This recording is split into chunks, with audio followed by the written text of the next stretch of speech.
El corazón de la materia, Abelardo Hernández. Capítulo 8.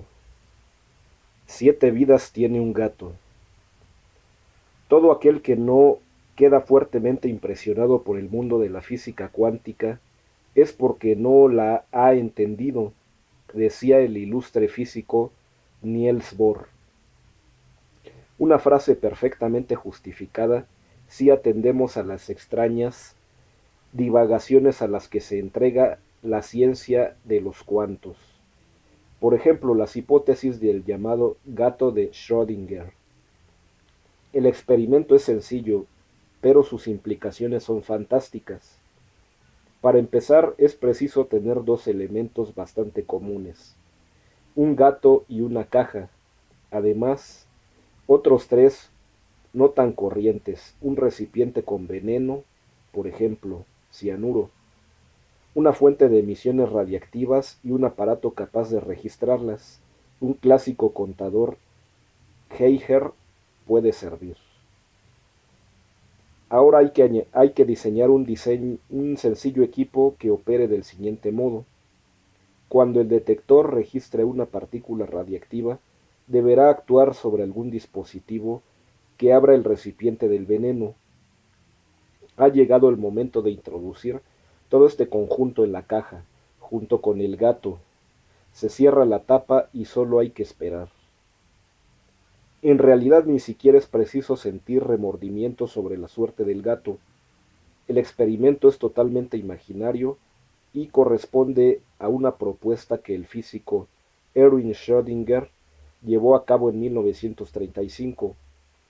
Hay un 50% de probabilidades de que alguna partícula se desintegre, alcance el detector y éste abra el recipiente del veneno, y otro 50% de que nada suceda. Aguardemos un cierto tiempo antes de abrir la tapa para observar cuál ha sido el destino de nuestro gato. La lógica nos dice que hay exactamente un 50% de probabilidades de que lo encontremos muerto y evidentemente otro 50% de que esté vivo. Ahora abrimos la tapa, encontramos un gato vivo o un gato muerto, pero en cualquier caso el experimento parece una pérdida de tiempo. Un niño de 10 años podría habernos dicho incluso sin abrir la caja que allá dentro que allá dentro se ha realizado una y solo una de ambas posibilidades. Construye el universo el observador, y aquí es donde el mundo de la lógica y de la física cuántica comienzan a moverse por caminos distintos. Justo antes de levantar la tapa, por lo que la mecánica cuántica nos dice es que en el interior de la caja no está ocurriendo un acontecimiento único. Existen simultáneamente una fuente radiactiva que se ha desintegrado y que no se ha desintegrado, un recipiente de veneno que está abierto y que no está abierto, y un gato que no está ni vivo ni muerto, pero que está vivo y muerto al mismo tiempo.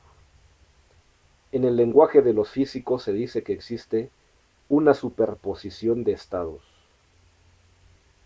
¿Cómo se integra todo este galimatías en nuestra realidad cotidiana? Según la mecánica cuántica, gracias a la observación, justo en el momento de levantar la tapa y mirar qué ha sucedido, hay una función de onda que se colapsa en uno de los dos estados, y solo una de las posibilidades emerge, mientras que la otra desaparece. Nos encontramos con un único gato real, vivo o muerto. En las palabras del físico Edward Wheeler, un fenómeno no es un verdadero fenómeno hasta que no es un fenómeno observado. ¿Cómo pueden haber llegado los físicos a una conclusión tan aparentemente absurda? ¿Acaso los objetos materiales no tienen una existencia propia, independientemente de que haya o no observadores? De alguna forma, esas especulaciones traen a la memoria muchos conceptos, desde los platónicos a los del obispo irlandés George Berkeley, quien en pleno siglo XVIII sostenía que el mundo material no existía, sino sólo nuestra percepción de él. Pero en la época moderna, a comienzos del siglo XX, todos esos conceptos idealistas habían sido arrojados al desván. Los científicos se hallaban cómodamente instalados en una visión totalmente mecanicista del universo. Según ellos, el mundo físico vendría a ser como un gigantesco reloj. Solo faltaba ya conocer algunas piezas para completar el conjunto. Una visión que podría ser muy bien resumida mediante las palabras del matemático francés Pierre-Simon Laplace, 1749 a 1827. Un intelecto que en un momento dado conociese todas las fuerzas que actúan en la naturaleza y la posición de todas las cosas de las que se compone el mundo, abrazaría en la misma fórmula los movimientos más grandes del universo y los de los más ligeros átomos. Nada sería tan incierto para él, y el futuro, como el pasado, sería presente ante nuestros ojos. Universos borrosos. Pero a partir de 1900 los científicos comenzaron a intuir que el asunto no era tan fácil. Justo en ese año, un físico alemán llamado Max Carl Ernst Ludwig Planck, 1958 a 1947, estudiando la emisión de energía de lo que en física se denomina el cuerpo negro, la descubrió mediante una ecuación. Para que esta ecuación se cumpliera era preciso que la energía no se emitiera de forma continua, sino en forma de pequeños paquetes de partículas a las que Planck bautizó como cuantos. La idea parecía tan irracional que no solo los físicos contemporáneos se resistieron a aceptarla, sino que el mismo Planck pensó que podría tratarse de un artificio de cálculo sin relación con el mundo real. Muy lejos estaba de saber que en 1918 le sería concedido un premio Nobel por su extraña teoría. Pero otro genio venía tras las huellas de Planck, Albert Einstein, quizá el científico más famoso de la historia. En 1905 publicó un trabajo referente a la emisión fotoeléctrica, un fenómeno consistente en la emisión de electrones por parte de una superficie metálica cuando la luz incide sobre ella, exactamente el proceso que sucede en el medidor de luz de una cámara fotográfica. Hasta ese momento la física clásica no podía explicar por qué cuando la luz que incidía sobre la superficie era más intensa y por tanto más energética, los electrones arrancados aumentaban en número, pero no en velocidad. Aplicando la teoría cuántica de Planck, por entonces prácticamente abandonada por todos, Einstein afirmó que la luz no era como se creía una onda continua, sino que estaba compuesta de pequeños paquetes energéticos, cuantos luminosos o fotones. La luz más intensa contenía más fotones de la misma intensidad. Solo la luz de longitud de onda más corta poseía fotones más energéticos que harían saltar a los electrones de la superficie del metal con mayor velocidad.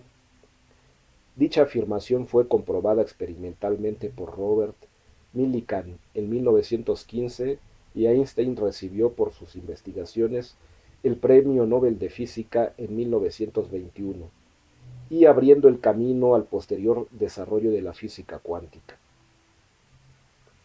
Claro que, una vez abierta la caja de los truenos, nadie pudo ya cerrarla, con gran disgusto de muchos físicos, empezando por el propio Einstein, a quien no le gustaba nada la indeterminación aportada por la física de los cuantos.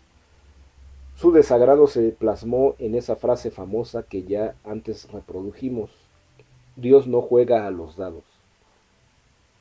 Pero sí parecía jugar.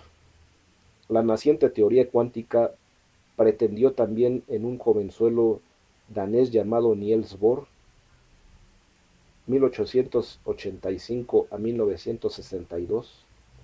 En sus primeras épocas como investigador, Bohr había trabajado en Cambridge con el famoso Rutherford, responsable de ese modelo del átomo que se representa como un sistema solar en miniatura, con el núcleo en el centro y una nube de electrones girando a su alrededor. Bohr pensó que podía aplicar a este modelo los principios de la mecánica cuántica para entender cómo las sustancias emitían y absorbían energía radiante. El físico danés metió el gol de su vida. No olvidemos que había sido un brillante campeón de fútbol en su juventud. Imaginando que los electrones se hallaban agrupados en órbitas determinadas a diferentes distancias del núcleo. Cuando un electrón, por ejemplo, desciende a una órbita inferior, es como si bajara un escalón. Pierde una cantidad fija de energía que no puede ser mayor ni menor que la determinada por la altura de ese escalón. Entonces es cuando emite un cuanto de luz, un fotón. Y al contrario, si lo que hace el electrón es absorber energía, cuando absorbe exactamente la cantidad precisa, asciende a una órbita superior. Planck y Einstein tenían razón. Durante las primeras décadas del siglo, los descubrimientos se sucedieron a ritmo vertiginoso. En 1927, el físico francés Louis de Broglie pensó que si se había demostrado que las ondas de luz estaban compuestas realmente de partículas, ¿por qué no podía ser que el resto de las partículas, por ejemplo los electrones, fueran también ondas? Propone que a toda partícula se le asigne una onda. El escándalo en los medios científicos es tan grande que en algunos se habla de la comedia francesa, pero mucho después, en 1927, los investigadores comprobaron que, en efecto, los electrones se movían a través de un cristal exactamente igual que si fueran ondas. Eso significa que todo lo que podemos ver y tocar, nuestro antiguo y confiable mundo material, la silla en la que nos sentamos, la mesa sobre la que escribimos, no está compuesto en realidad de materia sino de ondas. Como todo el mundo sabe, una onda puede representarse mediante una ecuación matemática. En 1926, el austríaco Erwin Schrödinger leyó un comentario de Einstein sobre los trabajos de Broglie y se propuso deducir las ecuaciones que se representaban a los electrones. Así que, en teoría, un cuerpo material cualquiera, incluso un gato, podría ser definido mediante una complicadísima serie de ecuaciones. Las antiguas certidumbres todavía hubieron de aguantar algunos embates. En 1925 el joven científico alemán Werner Heisenberg enuncia lo que se conoce como principio de indeterminación o de incertidumbre. Básicamente establece que a escala atómica resulta imposible definir una partícula estableciendo simultáneamente su posición y su velocidad. Ambos requerimientos son imposibles de cumplir al mismo tiempo. Si sabemos la posición de la partícula, no conoceremos su velocidad y viceversa. Utilizando las entidades matemáticas conocidas como matrices, Heisenberg dedujo una mecánica cuántica semejante en sus previsiones a la de Schrödinger. Como las matrices tienen la curiosa propiedad de multiplicar A por B, no arroja el mismo resultado de multiplicar B por A. Resulta que, si medimos primero la velocidad de una partícula y luego su posición, los resultados nos arrojan las mismas cifras, no arrojan las mismas cifras que midiendo primero la posición y luego la velocidad, como para volverse locos. En cualquier caso, ambos científicos no pudieron por menos apreciar en su justo valor las teorías de su rival. Cuanto más considero la parte física de la teoría de Schrödinger, afirmaba Heisenberg, más repugnante me parece. En cambio, Schrödinger decía admirativamente que la lectura de los escritos de Heisenberg me ha asqueado. Hacía falta un genio que viniera a poner un poco de orden en el caos. Este fue de nuevo Niels Bohr. Claro que a nivel atómico las cosas parecían ser muy indeterminadas, borrosas, pero en nuestro mundo de todos los días, los objetos materiales no son improbables. Por el contrario, parecen ser completamente sólidos y previsibles. Así que el principio de correspondencia, enunciado por Bohr en 1916, corregido en 1927,